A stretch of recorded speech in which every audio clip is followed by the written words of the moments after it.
छत्तीसगढ़ के बस्तर में सुबह से मतदान जारी। पोलिंग बूथ पर मतदाताओं की भारी भीड़। मतदान करने के लिए घरों से निकल रहे हैं लोग। गढ़वाल से बीजेपी उम्मीदवार अनिल बलूनी ने लोगों से वोट देने की अपील की। कहा, भारत के महान लोकतंत्र को मजबूत करने के लिए मतदान करें। तमिलनाडु के कोयम्बटूर से बीजेपी उम्मीदवार और प्रदेश अध्यक्ष अन्नामलाई ने किया मतदान। साथ ही लोगों से की ज्यादा से ज्यादा मतदान करने की अपील। मेघालय के मुख्यमंत्री कोनराड संगमा ने अपने इलाके में किया मतदान। लोगों से मतदान में बढ़ चढ़कर हिस्सा लेने की अपील की।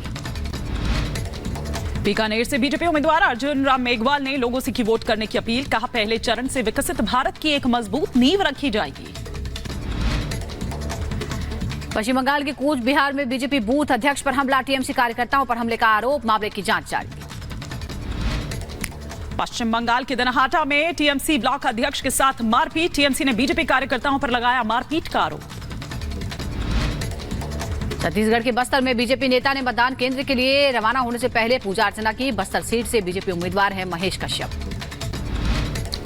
उत्तर प्रदेश की पीलीभीत सीट से बीजेपी उम्मीदवार जितिन प्रसाद ने किया बड़ा दावा। कहा, 400 सीट पार करेगा एनडीए। नरेंद्र मोदी तीसरी बार बनेंगे प्रधानमंत्री। महाराष्ट्र के नागपुर में संघ प्रमुख मोहन भागवत ने मतदान किया। देश की जनता से ज्यादा वोट देने की अपील की। कहा, मतदान कर्तव्य भी है और अधिकार भी। जम्मू कश्मीर के उधमपुर में नवविवाहित जोड़े ने डाला वोट। कहा, लोकतंत्र में सभी को करना चाहिए मतदान। अरुणाचल प्रदेश के नफरा गांव में बीजेपी नेता किरण रिजिजू ने डाला वोट। लोगों से की मतदान में बढ़ चढ़कर हिस्सा लेने की अपील।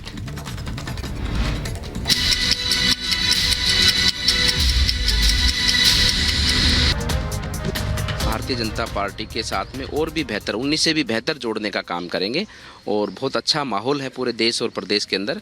और निश्चित रूप से इस बार फिर से मोदी सरकार और 400 पार का नारा जो माननीय प्रधानमंत्री जी दिया वो सिद्ध होगा। एनडीए ने जो नारा दिया आपने कहा वो उसको किस तरीके से देखते हैं? लगातार जो विपक्षी है वो हमलावर है और राहुल गांधी भी हमलावर है। वो कहते हैं कि 150 में ढेर हो जाएगी एनडीए।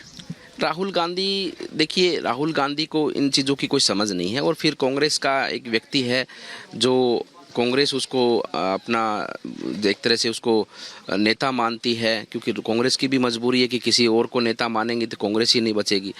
तो मैं मानता हूँ कि राहुल गांधी का कोई भी वाक्य कहा वो जनता सुनती नहीं, उस पर कोई भी गंभीरता से विचार नहीं करता है, क्योंकि ये बातें एक समझदार व्यक्ति को, एक राजनीतिक व्यक्ति को मैं मानता हूँ शोभा नहीं देती कि 150 पार। हाँ, ये हो सकता है कि कांग्रेस पार्टी अब की बार 50 का आंकड़ा भी ना छू पाए।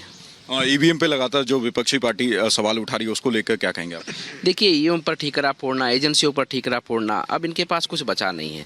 ये लोग जो जनता इनको स्वीकार नहीं कर रही, अब जनता को बरगलाने के लिए, अपनी हार को ये भी स्वीकार नहीं कर रहे, जनता को बरगलाने के लिए इस तरह की बातें करते हैं। इनको अपनी हार को स्वीकार कर लेना चाहिए और कांग्रेस पार्टी को सदा के लिए बंद कर देना चाहिए। क्षेत्र के विकास के लिए, देश के विकास के लिए किस तरह की सरकार को देखते हैं आप? देखिए, क्षेत्र के और देश के विकास के लिए जनता देखती है कि मोदी जी ही हैं जो देश की जनता की सेवा कर सकते हैं, देश को विकास के पथ पर आगे बढ़ा सकते हैं। उनकी गारंटी पर, उनके ऊपर ही जनता विश्वास करती है। विपक्ष को क्या मैसेज देना? विपक्ष को यही मैसेज देना चाहूँगा कि क्यों अपना खर्चा लगा रहे हो, अपने जो भी कुछ है अपने बाल बच्चों के लिए रखो और अपना जीवन आराम से व्यापन करो और मोदी जी की योजनाओं का लाभ लो। बिल्कुल साफ।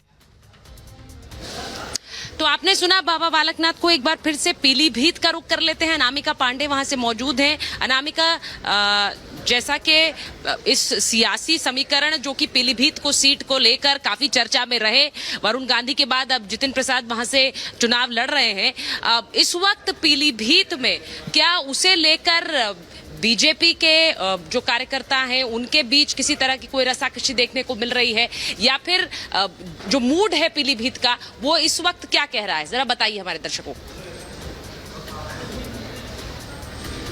सुचरिता, हर जगह पर लोग यही कह रहे हैं कि मोदी को जिताना है और यही सोचकर वोट करने। अभी मैं एक युवा से बात कर रही थी जो फर्स्ट टाइम वोटर थी, वो यही कह रही हैं कि मोदी ने अच्छा काम किया। उनके साथ उनकी माँ थी, वो ये कह रही हैं कि राम मंदिर बनवाया है, घर बनवाया है, इससे ज्यादा क्या चाहिए। कुछ और वोटर हैं, पहली बार वोट किया, इससे पहले वोट कर? पहले भी कर चुके हैं। पहले भी कर चुके हैं। क्या मुद्दे रहे आपके, क्या सोचकर वोट करने? मुद्दे क्या, मतलब कई जगह ऐसे होते हैं कि अवैध कब्जे थे इससे पहले सरकार में, कि किसी की जगह कोई बनवा रहा है, फिर उसमें मुकदमे चले जा रहे हैं, लेकिन मिल ही नहीं रहा, ठीक है, कोई आंसर ही नहीं उसका। अब मुकदमे तो हमेशा चलते रहते हैं। तो अब न्याय मिला है? क्यों नहीं मिला है? हर जगह मिला है। अच्छा, पहले क्या नाम? राम मंदिर था, कब से अब मिला है? पहली बात तो कल आज से 40 साल बाद यहाँ पे प्रधानमंत्री जी यहाँ खुद आए थे, नरेंद्र मोदी जी। इससे पहले कोई प्रधानमंत्री आया नहीं? आया, ठीक है। राम मंदिर था, टूटा वो पड़ा हुआ था, किसने बनवाया? मोदी ने बनवाया।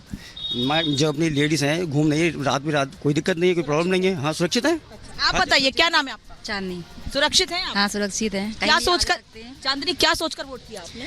मोदी जी अच्छा काम कर रहे इसलिए वोट किया। क्या अच्छा सरकार में उन्हीं को ही करते हैं इसलिए। अच्छा, हाँ। उनका काम में क्या अच्छा जी लगा? हैं? काम में क्या अच्छा लगा? हर काम अच्छे कर रहे हैं। जैसे राम मंदिर बनवाया है, लेडीज के लिए भी सुविधा वगैरह हो रही है। तो आप मोदी जी के नाम पर वोट करने के लिए आई हैं? सरकार में उन्हीं के लिए करते हैं। अच्छा, आप क्या सोचकर वोट करने आए? सर, क्या नाम है आपका? अनुज कुमार गौड़ नाम है मेरा। तो अनुज जी, क्या सोचा आपने? क्या मुद्दे रहे आपके? महंगाई, भ्रष्टाचारी, बेरोजगारी। तो भ्रष्टाचार का मुद्दा लग रहा है बहुत ज्यादा आप लोगों ने सुना है, पता है आपको? जी हाँ, भ्रष्टाचार देखिए, ऐसी कोई सरकार नहीं है जिसमें भ्रष्टाचार नहीं हुआ हो। ये भारतीय जनता सरकार जो पार्टी है, इसमें भी भ्रष्टाचार हुआ है कहीं ना कहीं। जो आप जो देख रहे हैं, आप जो मकान बांटे गए हैं, योजना चली, एक्शन हुआ है उस पर? कोई एक्शन नहीं हुआ है। ठीक है। जो मुद्दे प्रचार में उठते हैं, उनकी गूंज लोगों के बीच भी स्वाभाविक रूप से सुनाई देती है।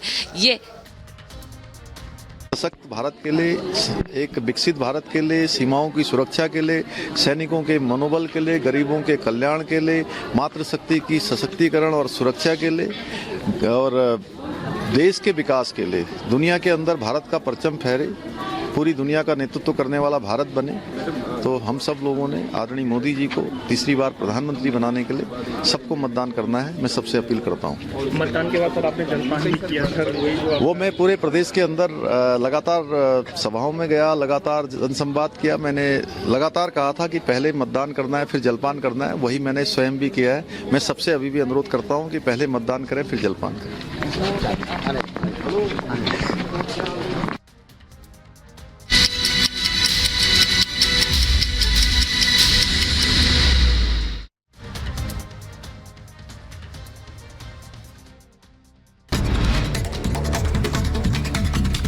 छत्तीसगढ़ के बस्तर में सुबह से मतदान जारी। पोलिंग बूथ पर मतदाताओं की भारी भीड़। मतदान करने के लिए घरों से निकल रहे हैं लोग। गढ़वाल से बीजेपी उम्मीदवार अनिल बलूनी ने लोगों से वोट देने की अपील की। कहा, भारत के महान लोकतंत्र को मजबूत करने के लिए मतदान करेंगे। तमिलनाडु के कोयम्बटूर से बीजेपी उम्मीदवार और प्रदेश अध्यक्ष अन्नामलाई ने किया मतदान। साथ ही लोगों से की ज्यादा से ज्यादा मतदान करने की अपील। मेघालय के मुख्यमंत्री कोनार संगमा ने अपने इलाके में किया मतदान। लोगों से मतदान में बढ़ चढ़कर हिस्सा लेने की अपील की।